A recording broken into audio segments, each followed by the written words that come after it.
Eu começo este percurso observando um padrão que se repete em quase todas as sociedades humanas ao longo dos tempos. Quando o caos se instala, quando a economia desmorona ou quando uma crise inexplicável atinge um grupo, a reação imediata não costuma ser a análise técnica, mas a busca por um culpado. Eu percebo que existe um desejo quase desesperado de encontrar uma única face para representar todo o mal que nos aflige, uma forma de dar nome e corpo aos nossos medos coletivos. Esse personagem que elegemos para carregar nossas falhas é o que conhecemos como o alvo de expiação. Eu vejo isso como uma ferramenta de simplificação da realidade. Transformamos problemas imensos e complexos em algo pequeno que pode ser isolado e descartado. Ao remover essa figura do nosso convívio, alimentamos a esperança de que a harmonia será restaurada instantaneamente, como se estivéssemos limpando uma mancha de nossa própria história por meio da exclusão do outro. Eu me sinto intrigado ao perceber como essa ideia atravessou milênios e ainda define a nossa psicologia social moderna de forma tão profunda. A resposta para essa persistência não está nos livros de sociologia de hoje, mas em rituais ancestrais que misturavam o pavor do desconhecido com a necessidade ritualística de purificar a alma. Estamos lidando com uma prática que une a fé e o medo em uma cerimônia de transferência de fardos morais. Antes de mergulharmos nos detalhes desse mistério milenar, eu gostaria de pedir a sua colaboração pessoal.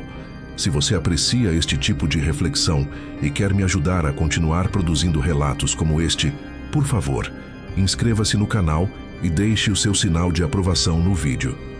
Para você, esse pequeno gesto não custa absolutamente nada, mas para mim, ele vale tudo e é o que realmente sustenta este projeto e me motiva a seguir em frente. O que realmente me deixa pensativo é a escolha específica de um animal para carregar o peso de todos os erros de uma nação inteira. Por que um bode? Porque esse animal foi o escolhido para ser o recipiente da nossa escuridão e não outro qualquer. Para entender essa lógica, eu preciso levar você até o coração de um ritual antigo que envolve desertos silenciosos, sacerdotes em transe e uma entidade cujo nome ainda causa arrepios em quem estuda as Escrituras. O que acontece quando a culpa deixa de ser apenas um sentimento e se torna algo físico, conduzido para o esquecimento total? Eu me vejo caminhando por entre as tendas de um acampamento antigo, onde o ar é pesado e o calor do deserto parece carregar uma eletricidade invisível. O silêncio daquela multidão é profundo, quase doloroso, porque todos sabem que este é o dia em que suas falhas acumuladas serão confrontadas. Eu observo Arão, o sumo sacerdote, vestindo seus trajes sagrados que brilham sob o sol forte, enquanto ele se prepara para um ato que define a sobrevivência espiritual de seu povo. Ele carrega sobre os ombros a responsabilidade de mediar o contato entre o humano e o divino, um fardo que poucos homens seriam capazes de suportar sem hesitar por um único segundo. Eu noto que o centro de toda essa tensão reside em um par de animais trazidos diante da congregação. São 2 bodes, escolhidos por sua perfeição física, sem qualquer mancha ou defeito que possa invalidar o processo. Aos olhos de qualquer observador comum, eles são idênticos. Mas eu sei que em poucos instantes seus caminhos se separarão de forma definitiva e aterradora. Um deles será o símbolo da vida entregue, enquanto o outro se tornará o recipiente de algo muito mais sombrio. A pergunta que paira no ar e que eu sinto ecoar na mente de cada pessoa ali presente é qual deles carregará o peso da escuridão que todos tentam desesperadamente expelir. Eu acompanho o momento em que a sorte é lançada. Naquela cultura, o ato de sortear não era visto como um jogo de azar ou uma casualidade sem sentido, mas como um método supremo para discernir uma vontade superior que está acima de qualquer julgamento humano. Eu vejo o sacerdote retirando as pedras que decidirão o destino de cada criatura. O primeiro animal é designado para o Criador, o Deus de Israel, marcando o início de uma cerimônia de purificação pelo sangue. Esse sangue será espalhado nos lugares mais sagrados, limpando o ambiente de toda a contaminação acumulada ao longo de um ano inteiro de erros, negligências e transgressões ocultas. No entanto, é o destino do segundo animal que realmente prende o meu fôlego e me faz questionar as fronteiras entre o sagrado e o profano. Este bode não será sacrificado no altar. Ele não terá o seu sangue derramado sobre o solo do acampamento para purificar as tendas. Ele é reservado para uma entidade ou um conceito chamado Azazel. Eu me pergunto o que passava pela cabeça daqueles homens ao ouvirem esse nome, que evocava lugares desolados e forças que habitam além das fronteiras da civilização e da proteção divina. O mistério que envolve esse segundo animal começa a se tornar quase palpável à medida que o ritual avança para a sua fase mais crítica e perturbadora. Eu percebo que a atmosfera muda drasticamente quando o foco se volta inteiramente para este animal sobrevivente. O primeiro já cumpriu o seu papel e sua vida foi entregue, mas o segundo ainda está ali, vivo, esperando por algo que desafia a nossa lógica moderna e toca em nossos medos mais ancestrais. Existe uma tensão crescente, um medo silencioso de que algo possa dar errado no momento da transferência da culpa. O que aconteceria se a carga fosse pesada demais para ser suportada? O que aconteceria se o animal se recusasse a carregar o fardo de uma nação inteira? Eu vejo o sacerdote se aproximando da criatura com uma determinação solene, preparando-se para o gesto que mudará o destino de todos. O que eu estou prestes a presenciar é o momento exato em que o imaterial se torna físico, onde o arrependimento e a maldade de milhares de pessoas são condensados em um único par de mãos prontas para serem impostas sobre a cabeça do animal. O ar parece vibrar com a expectativa do que virá a seguir, pois o que está para acontecer não é apenas uma encenação ritualística, mas uma operação de transporte espiritual que enviará o mal para um exílio sem volta. Eu me preparo para observar o toque que transformará uma criatura comum no recipiente de todos os pecados de um povo. Mas o que realmente me assombra é o que aguarda esse animal no vasto e impiedoso vazio do deserto, para onde ele será enviado carregando um peso que não lhe pertence. O momento de maior tensão no ritual ocorre quando o sumo sacerdote posicionava suas mãos firmemente sobre a fronte do animal. Eu imagino o silêncio absoluto que dominava o acampamento, enquanto as palavras de confissão ecoavam pelo ar, enumerando cada erro e cada falha cometida por milhares de pessoas ao longo de um ano inteiro. Naquele instante, ocorria uma operação simbólica profunda. O peso moral de uma nação era transferido para uma criatura que não possuía consciência do fardo que agora carregava. Eu me pego pensando se o animal sentia o peso dessa carga invisível ou se era apenas o medo humano que se projetava sobre ele de forma tão intensa. Logo após a transferência, um homem selecionado especificamente para essa tarefa conduzia o animal para longe da proteção do acampamento, caminhando em direção ao coração do deserto. Ao abandonar a criatura no território árido e desolado, acreditava-se que as transgressões da comunidade eram finalmente eliminadas ou pagas. Esse ato é a essência da expiação, um processo de purificação onde o mal é fisicamente removido do convívio social. Eu percebo que esse mecanismo servia para aliviar a consciência coletiva, permitindo que o povo recomeçasse com a alma limpa. O que você pensa sobre esse método de alívio espiritual? Escreva nos comentários se você acredita que um ritual pode realmente apagar o peso de uma escolha errada ou se a responsabilidade é algo impossível de ser transferido.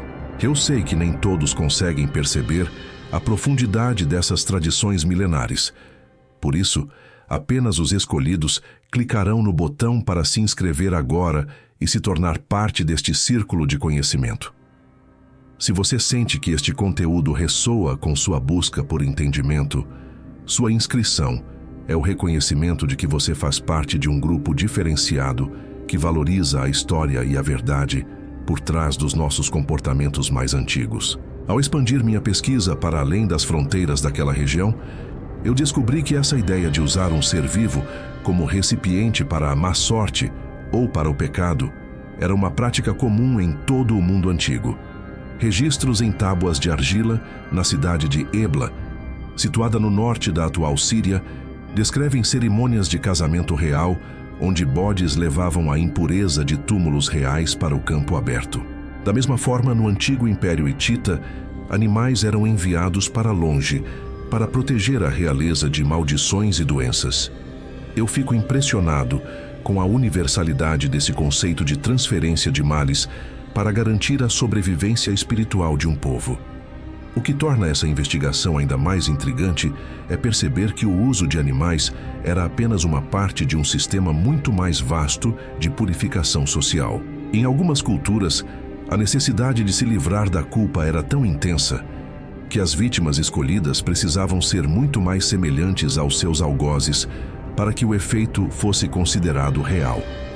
Eu começo a me perguntar até onde o ser humano é capaz de ir para se sentir perdoado, especialmente quando a vítima do banimento possui voz e consciência, como ocorria nos ritos mais perturbadores das grandes cidades gregas, onde o alvo não era um animal, mas um de nós. Eu mergulhei nos registros de civilizações que rodeavam o antigo Israel e percebi que a prática de transferir a má sorte para um ser vivo era uma constante em todo o Oriente Próximo.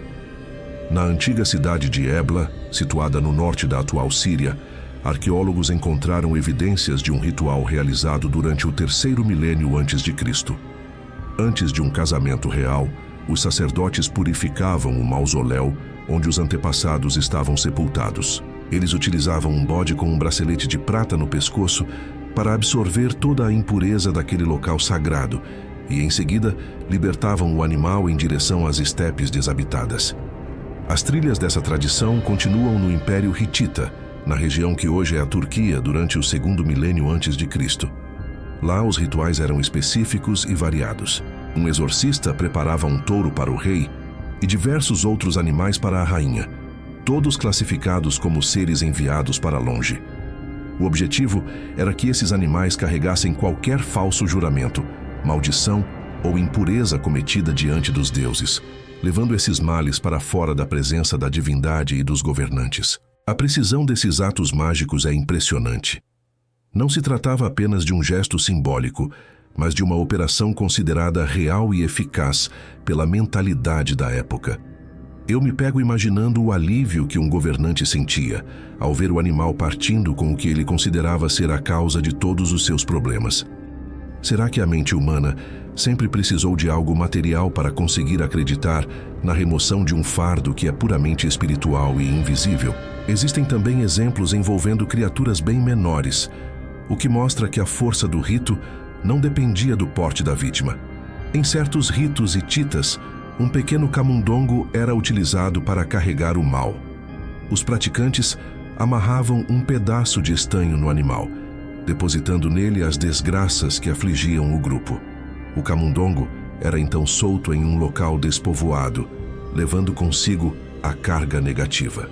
O tamanho do animal importava menos do que a intenção e o deslocamento físico daquela impureza para longe do espaço habitado. O padrão observado em todos esses casos é a necessidade de concentrar a desgraça em um único ponto para retirá-la do convívio social. Ao enviar o portador do mal para o deserto ou para campos abertos, o grupo criava uma barreira entre si e a fonte de seus sofrimentos. Era uma forma de dar um reinício ritualístico à vida da comunidade. Eu estou convencido de que essa lógica de descarte era o que mantinha a coesão social em tempos de incerteza extrema. No entanto, existia um limite para o que um animal podia suportar aos olhos daquelas populações. Em momentos de crises devastadoras, como secas prolongadas ou epidemias que dizimavam cidades inteiras, o sacrifício ou o banimento de um bode ou de um touro parecia insuficiente para satisfazer a justiça divina ou a necessidade de vingança da natureza. O que acontece quando uma sociedade decide que a dor de um animal não tem peso suficiente para compensar a gravidade de seus próprios erros? A resposta para essa pergunta surge nos registros de cidades gregas, onde o conceito de purificação tomou um rumo muito mais sombrio e pessoal. Quando a natureza ou os deuses pareciam implacáveis, os homens buscavam uma vítima que pudesse sofrer de forma mais profunda e consciente. A escalada desse ritual nos leva a um território onde a fronteira entre o sagrado e o crime se torna perigosamente tênue, revelando uma face da humanidade que muitos prefeririam esquecer. Eu me preparo agora para observar como essa prática evoluiu para o uso de seres humanos como alvos vivos de expiação, em um processo que envolvia tanto a adoração quanto o extermínio. O que os ritos de Atenas revelam sobre a busca por um culpado pode chegar a extremos que desafiam qualquer noção de justiça, mas o que realmente me assombra é o que acontecia quando essas vítimas humanas eram preparadas durante um ano inteiro para o momento de sua destruição final. Eu sinto um arrepio ao perceber que o limite da crueldade humana é elástico, quando o medo da morte está em jogo. Na Grécia Antiga, o uso de animais para purificação tornou-se insuficiente diante de catástrofes avassaladoras. Eu descobri que eles desenvolveram um sistema muito mais sombrio chamado farmakós.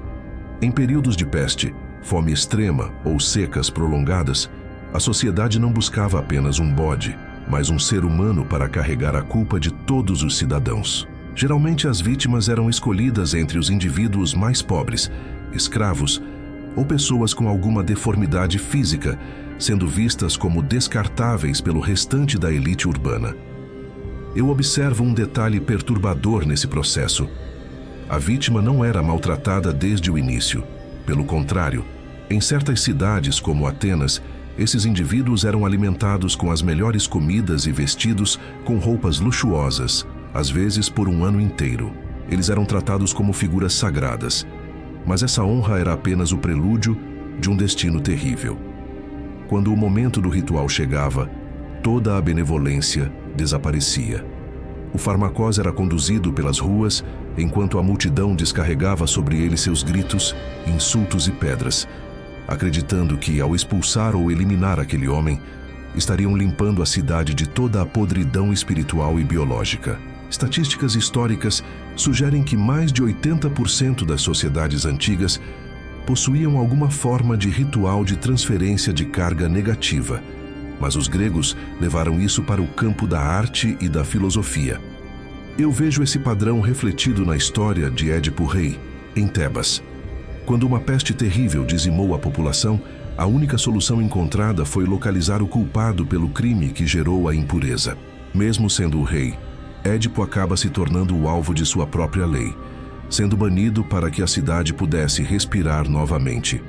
Isso me faz pensar que o sacrifício do outro é uma das engrenagens mais antigas da manutenção do poder e da ordem social. Eu percebo que esse comportamento não é apenas uma curiosidade histórica, mas um fato inesquecível sobre a nossa própria natureza. Historiadores e sociólogos modernos estimam que a necessidade psicológica de encontrar um culpado externo é responsável por grande parte dos conflitos sociais que ainda enfrentamos hoje. Nós paramos de apedrejar pessoas em praças públicas como parte de um rito religioso, mas o mecanismo de isolar alguém para salvar o grupo continua operando de formas mais sutis e tecnológicas. A estrutura do pensamento permanece a mesma. Para que o grupo sobreviva, alguém precisa ser jogado no abismo.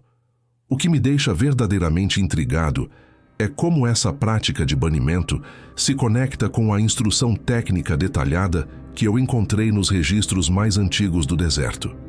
Se os gregos expulsavam seus semelhantes para salvar suas cidades, o que exatamente os antigos hebreus acreditavam estar fazendo ao enviar um animal vivo para o vazio absoluto do deserto? Existe um nome que ressoa através dos séculos, um nome que não pertence a um lugar nem a um homem, e que talvez esconda a identidade de uma das figuras mais sombrias da mitologia antiga. Eu me pergunto agora se o verdadeiro destinatário daquele animal era apenas o silêncio das areias, ou algo muito mais consciente e perigoso que aguardava no escuro. Existe uma quarta interpretação para esse mistério, que muda completamente a forma como entendemos a origem do mal e da responsabilidade humana. Eu estou prestes a revelar quem era Azazel e por que a ideia de devolver o pecado para o seu Criador pode ser a chave para entender por que ainda nos sentimos tão culpados, mesmo milhares de anos depois. Eu encerro este percurso mergulhando nas camadas mais profundas do termo Azazel, a palavra que define o destino final do animal carregado de culpas. Ao longo dos séculos, muitos estudiosos tentaram decifrar o que esse nome realmente significa, e as respostas variam conforme a época e a visão de mundo de quem as propõe.